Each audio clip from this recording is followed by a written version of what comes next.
sens les bandes en dessous de tes doigts, tu sais qu'il faut aller travailler. Vraiment, la texture, tu la sens. Puis tu sais si ça vaut la peine de faire la technique ou pas. Là. Tout à l'heure, tu sais, sur son petit pectoral, à un moment donné, j'ai senti comme nos routes du Québec. Tu sais, je sais qu'il y a des tissus cicatriciels à ce niveau-là, fait que tu peux t'acharner un petit peu plus dans ce coin-là. C'est très, t'explores, tu découvres des choses, puis tu t'explores. Mais ça, c'est la première étape quand vous faites votre travail de TIMO, c'est toujours identifier le point de tension, identifier la bande d'enjeu, identifier qu'est-ce que vous allez travailler. Sinon, vous allez perdre du temps, assez spécifique. Puis en fait, ça va ressembler beaucoup à ce que ce patient ferait tout seul à la maison, il s'étirait. Vous voulez aller plus loin que ça en identifiant vraiment les bandes. Vous pouvez faire votre palpation qui est superficielle au départ, puis on avait parlé, les ondes sont hyperthermiques souvent, c'est des ondes où est-ce qu'il y a une congestion. Donc, c'est des zones où est-ce qu'il y a des cicatrices, c'est des zones où ça ne bouge pas bien.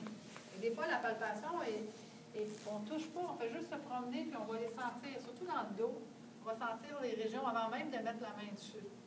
Ensuite, on va mettre la main dessus, puis on va faire une palpation de superficielle à profonde, pour identifier les structures qu'on veut travailler. Puis ensuite, le choix, c'est au choix du chef cette journée-là. Avec le patient que vous avez, qu'est-ce que vous voulez faire comme méthode? Une question?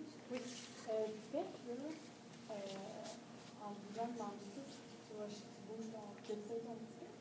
Bien, le but, c'est d'essayer de faire une espèce de dépression de ta scapula, puis tirer, dans le fond, ton coracoïde vers le postérieur, parce que ta cage thoracique est stable. Mais là, vu que tu es stabilisé sur la terre, ça... Ouais, c'est de la façon qu'il montre. Parce que je ouais, vois, exact.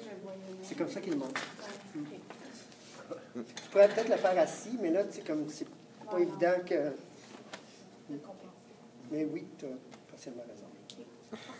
Le premier groupe, quadriceps versus le droit fémoral, on avait démontré l'étirement statique qui était capable de distinguer entre les deux groupes musculaires et le contact